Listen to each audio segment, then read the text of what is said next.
everybody, I'm Freddie Stokes, director of True, and you're listening to the 10-year anniversary DVD re-release commentary. I'm here with... I'm Vanessa Hyde-Simpson. I wrote the autobiography Into 1,000 Pieces, which the film True is based on. And I'm Riley, and I play Vanessa in the film True. Classical and contemporary music in the score. You know, you can't follow Mozart with cool... Would that be fair to say, do you think, for you? Yeah, absolutely. I mean, 10 years ago I would have never seen myself where I am now. Yeah, I mean, I never thought I'd come back to do commentary for this film. Yeah, well, so, to be honest, I was quite surprised to see you agree to this. I mean, it's great to see you, but obviously it didn't end all that. Yeah, well, that's, you know, look, all of that's water under the bridge, Vanessa. You know, it's 10 years, as you say, and this film just deserves a great DVD re-release. You know, I mean, it's meant so much to the gay community over the years. Yeah, no, you're right. It actually got a lot more. Sorry, that's probably personal. But Terry, can we just go back to the start of that chapter? I wouldn't do that again. Oh yeah, give me 2 seconds. No, we're not doing it again. All right, the deal was one time, complete movie, and that's it. Now, something I'm always asked about in this scene is the continuity error that comes up with the gold leaf. Well, this does bug me. There's a story behind it. The day we were shooting this, Vanessa was on set having a, well, I'll say argument about the ratio of male to female. Yeah, well, I thought that it was quite important. Yeah, but at any rate, because of that, we missed this. Look, gold leaf necklace is there. This is obviously the gold leaf necklace that Sarah, there it's gone again. Later on in the movie, Sarah Jane gives that to Vanessa as a symbol of their love, and it becomes, you know, one of the important images of the film. So it's this scene here where she for the first time sort of realises that she's... You know, long night in the editing suite, just trying to get the pace right. The Kiwi accent, it's kind of like learning English as a second language. Yeah.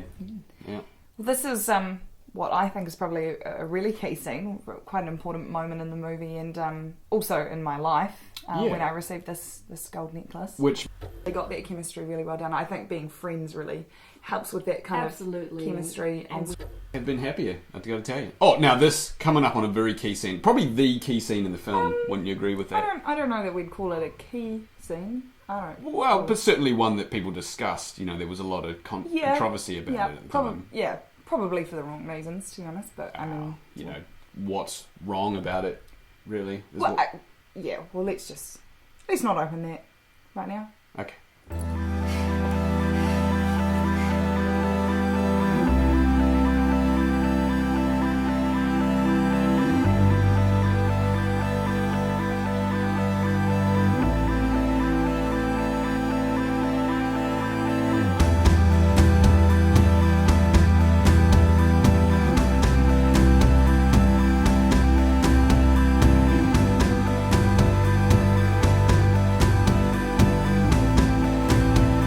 Well, there it was. The big sex scene. Yeah, all 17 unnecessary graphic minutes of it. Well, you say unnecessary, I think, you know, probably one of the most important scenes in the film, but whatever.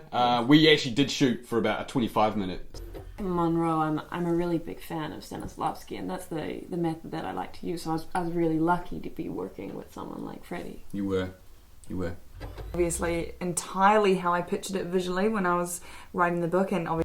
What I remember mostly about this scene, other than the fact that it was pouring with rain, was the shoes. We spent an entire morning in a wardrobe picking out the shoes, and you don't even get to see them. Yeah, I'm just going to just cut you off there, Riley, if that's right. Great, interesting stuff about the shoes, no doubt, but I'd just like to go back to what we were discussing earlier, Vanessa, about the love scene. What exactly do you think you need to bring up again now, 10 years later? Well, I never got to defend the reason for the sex scene, alright? And I know you weren't a big fan of it, but the physical stuff was important. 17 minutes of graphic sex was not important. Graphic or not, the physical stuff's important. That's why we have to have it in there. Oh, please don't nail. The physical stuff is more important than showing the love develop. There are so many other ways to show that. Don't make this a male-female thing, alright? That's what you did 10 years ago. That's why I left then. That's why I'm going to leave now. Do not walk out of here. This conversation is not over. No.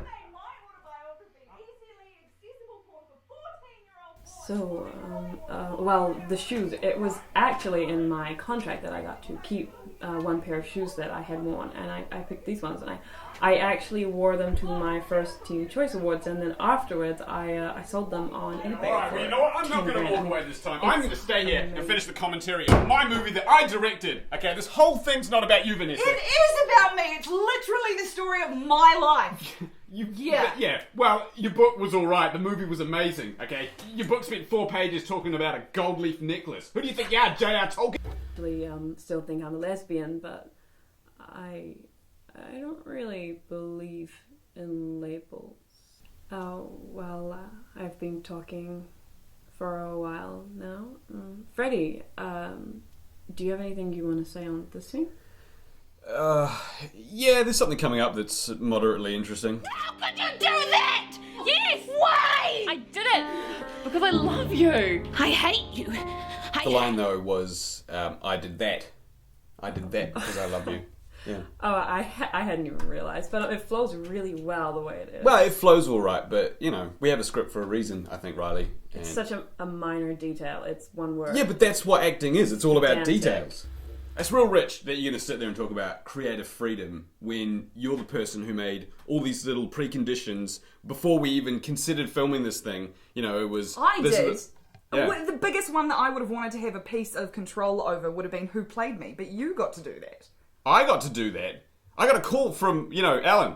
Alan at the studio, he says, great news, we're going to get the rights to the book. She's got one condition, and that's that Riley plays her in the film. No, I said, I fine. remember getting the phone call from the studio saying, we've got Freddie on board, he's the director, and I was so happy about that, but his one condition is that he gets to choose who plays you, and he wanted Riley. Riley? the I never conversation we really had. wanted Riley from the The get-go. whole time I was writing the screenplay, the only we were person I talking could about ever actresses. think of The to play person me that I would wanted to be play you was Nikki Nikki Brick. So neither of you wanted me then. Well, it's not that we You know, didn't. Probably in I the I don't top see five either of you or on the team. cover of both. And you know what? I have the Teen Choice Awards to host night. You know what? Fuck you! Man, so Nikki Brick, eh? Brick. That is crazy. Imagine that. Yeah, I can't believe that we shared that vision. It's unreal. What did she even end up doing anyway?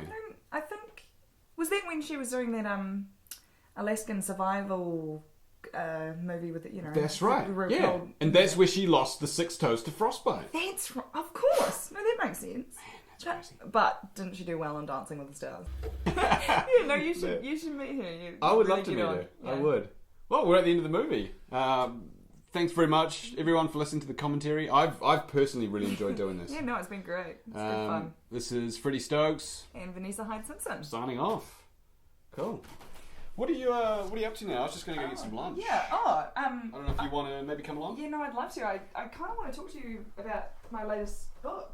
Not to a glass of water. Yeah, have you read it? Oh, I have read it. I got to tell you, that is one of the best.